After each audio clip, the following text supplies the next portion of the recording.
कठीण जागतिक स्थितीत भारताच्या पंतप्रधानांनी शरणागती पत्करली अशी टीका विरोधी पक्षनेते राहुल गांधींनी केली। इस्रायल, अमेरिका, इराण युद्धावरून त्यांनी पंतप्रधानांवर हल्लाबोल केला। पंतप्रधानांनी देशाची सामरिक स्वायत्तता खुंटीला बांधून ठेवली अशी टीका त्यांनी केली। युद्ध भारताच्या दारात येऊन ठेपलं असताना नेतृत्व खंबीर हवं, मात्र मोदी हे भारताच्या हिताशी तडजोड करणारे पंतप्रधान निघाल्याची टीका राहुल गांधींनी केली।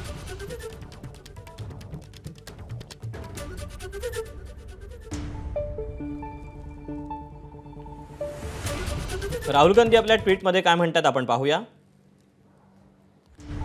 कठीण जागतिक स्थितीत भारताच्या पंतप्रधानांनी शरणागती पत्करली।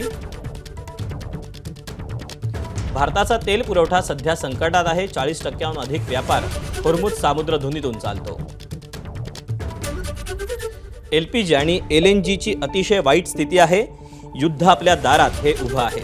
इराणी युद्धनौका हिंदी महासागरात बुडवली तरीही पंतप्रधान गप्प राहिले।